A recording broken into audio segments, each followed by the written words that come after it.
अगर आप भी एसएससी सीजीएल 2026 का एग्ज़ाम देना चाहते हैं तो ये वीडियो आपके लिए है। इस वीडियो को पूरा देखिए, आपको पूरा डिटेल में पता चल जाएगा कि कैलेंडर कब आएगा, नोटिफिकेशन कब आएगा और कितना वैकेंसी आएगा और कब एग्ज़ाम होगा। इस वीडियो में आप लोगों को कैलेंडर से लेकर के कितना वैकेंसी आएगा और कब एग्ज़ाम होगा पूरा डिटेल में बताऊँगा, शुरू से लेकर के लास्ट तक। और इस वीडियो के लास्ट में आप लोगों के लिए एक सरप्राइज़ भी है। तो चलिए शुरू करते हैं। और आप लोग अगर इस चैनल पर नए हैं तो इस चैनल को सब्सक्राइब जरूर कर लीजिए। तो चलिए देखते हैं सबसे पहले कैलेंडर। तो सबसे पहली बात है कैलेंडर का। तो कैलेंडर देखिए अभी तक तो आ जाना चाहिए, लेकिन जनवरी में अभी भी 3 दिन बचा हुआ है। अगर इस 3 दिन में नहीं आएगा कैलेंडर तो फर्स्ट वीक में जनवरी का 2026 का जनवरी का फर्स्ट वीक में आने का मैक्सिमम चांस है। और ज़्यादा से ज़्यादा late to late second week जाएगा, लेकिन सेकेंड वीक मेरे अनुसार नहीं जाएगा। आपको फर्स्ट वीक में ही कैलेंडर देखने को मिलेगा 2026 का सीजीएल एग्जाम के लिए। अब बात रही नोटिफिकेशन का। तो देखिए 2021 का जो नोटिफिकेशन आया था वो आया था 23 दिसंबर 2021 को, और 2022 का नोटिफिकेशन आया था 17 सितंबर 2022 को। यानी कि इन दोनों के बीच में गैप था 268 दिन का। फिर 2023 का नोटिफिकेशन आया था 3 अप्रैल 2023 को, तो इसके गैप में कितना था, 198 दिन था। इसी तरह से 2024 का नोटिफिकेशन आया था 24 जून 2024 को, तो इन दोनों एग्जाम के बीच में गैप कितना था, 468 दिन का। और 2025 का नोटिफिकेशन आया था 9 जून 2025 को, तो 2024 और 25 के बीच गैप था 377 डे का। तो इस पूरा डेटा को देखने के बाद अगर हम ऑन एवरेज भी देखते हैं तो कितना, करीब करीब 200 से लेकर के 250 डे के बाद नोटिफिकेशन आ जाना चाहिए 2026 का। तो आप मान के चलिए कि आपके पास कितना है, 6 मंथ का टाइम है अभी भी पढ़ाई करने का। तो अभी से आप पढ़ाई चालू कर दीजिए, यानी कि आपका 6 मंथ के बाद एग्ज़ाम हो जाएगा। और ये भी हम आपको प्रोबेबिलिटी बता देते हैं आगे कि किस मंथ में एग्ज़ाम होने का चांस ज़्यादा है। तो चलिए आगे देखते हैं। तो नंबर ऑफ डे का गैप देखने के बाद हम लोग अगर अनुमान लगाते हैं तो देखिए अप्रैल, मई और जून में किसी महीना में नोटिफिकेशन आने का चांस है। तो अगर अप्रैल में क्या होगा, नोटिफिकेशन आएगा तो मई नहीं जून में आपका एग्ज़ाम हो जाएगा टीयर 1 का। अगर मई में आपका नोटिफिकेशन आता है तो जून नहीं जुलाई में आपका एग्ज़ाम हो जाएगा। और जून में अगर नोटिफिकेशन आता है तो जुलाई नहीं अगस्त में आपका टीयर 1 का एग्ज़ाम हो जाएगा।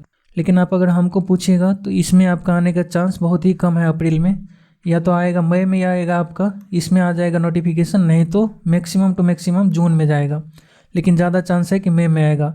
तो अगर मई में आपका नोटिफिकेशन आएगा तो आपका क्या होगा, जुलाई में टीयर 1 का एग्ज़ाम हो जाएगा। अब बात रही वैकेंसी की कि वैकेंसी 2026 में कितना आएगी। तो देखिए ये क्या है, पूरा डेटा है सब साल का।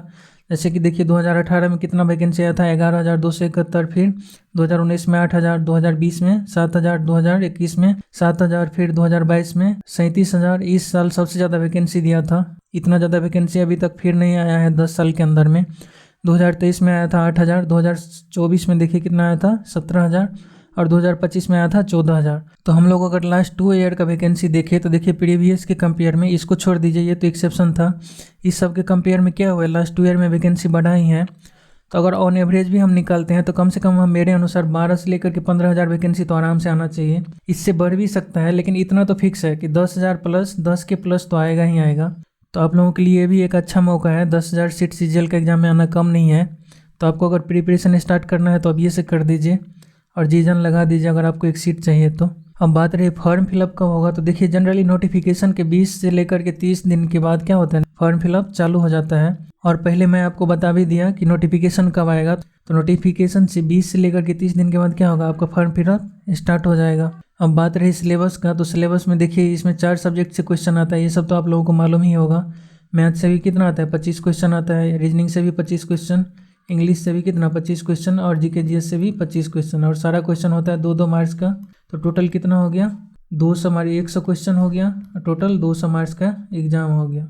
अगर आप लोगों को डिटेल में इस सिलेबस के बारे में पता करना है तो इस वीडियो का डिस्क्रिप्शन में मैंने लिंक दे दिया है, उस पर भी मैं वीडियो बनाया हूँ, वहाँ जा करके आप लोग डिटेल में देख लीजिए। उस वीडियो को देखने के बाद आप लोगों को टीयर 1 और टीयर 2 का क्या होगा, डिटेल में सिलेबस का पता चल जाएगा। और कट ऑफ का भी एनालिसिस किया हूँ मैं, कितना कट ऑफ जाता है आपको। और मैं उस वीडियो में टीयर 1 और टीयर 2 का भी एनालिसिस किया हूँ कि कितना कट ऑफ जाता है, कितना नंबर लगेगा तो आपको टीयर 2 में एग्जाम के बाद आपको अच्छा से पोस्ट मिलेगा। तो उस वीडियो को जरूर देखिए, आपको मैं उस वीडियो का लिंक डिस्क्रिप्शन में डाल दे रहा हूँ। और टीयर 2 का एग्जाम कब होगा। तो देखिए जनरली क्या होता है कि टीयर 1 का एग्जाम के बाद 1, 2 और 3 महीना, यानी कि 1 मंथ का भी टाइम मिलता है, 2 मंथ का, और किसी बार 3 मंथ का भी। जैसे कि इस बार देखिए 18 जनवरी से क्या है, टीयर 2 का एग्ज़ाम है ना। तो 1 मंथ ही टाइम मिला है। तो ऑन एवरेज अगर मानिएगा तो आप मान लीजिए कि आपका टीयर 1 का एग्ज़ाम अगर हो गया है तो 50 दिन के बाद आपका क्या होगा, टीयर 2 का एग्ज़ाम होगा। बस जनरली अभी तक तो यही होते आया है। तो देखिए अब आप लोगों को करना क्या चाहिए। तो अगर आप लोगों को CGL 2026 में एक सीट चाहिए आपके लिए, तो आप लोगों के पास कितना है, करीब करीब 180 डेज यानी कि 6 मंथ तो आराम से बचा हुआ है। तो इसमें आप लोगों को ये कोशिश करनी चाहिए कि अप्रैल के आसपास आपका पूरा सिलेबस क्या हो जाना चाहिए, ख़त्म हो जाना चाहिए। और मई और जून ये 2 मंथ जो बचता है, ये इसमें आप लोगों को क्या करना चाहिए, पूरा का पूरा मॉक टेस्ट देना चाहिए। और आप लोगों को क्या करना चाहिए, स्कोर कार्ड अच्छा बनाना चाहिए। तो मॉक टेस्ट में आप लोगों को 180 प्लस तक स्कोर ज़रूर बना लेना चाहिए जब तक कि आपका एग्ज़ाम आए, ताकि आपका एग्ज़ाम में कम से कम 150 प्लस मार्क्स तो आराम से आ जाए।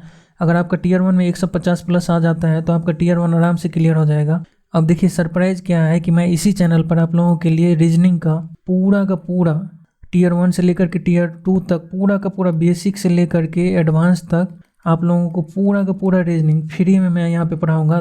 तो आप लोगों को अगर 2026 का CGL देना है तो आप लोगों को रीजनिंग का कोई भी बैच खरीदने की ज़रूरत नहीं है। बस आप लोगों को क्या करना है कि इस चैनल से जुड़ जाना है।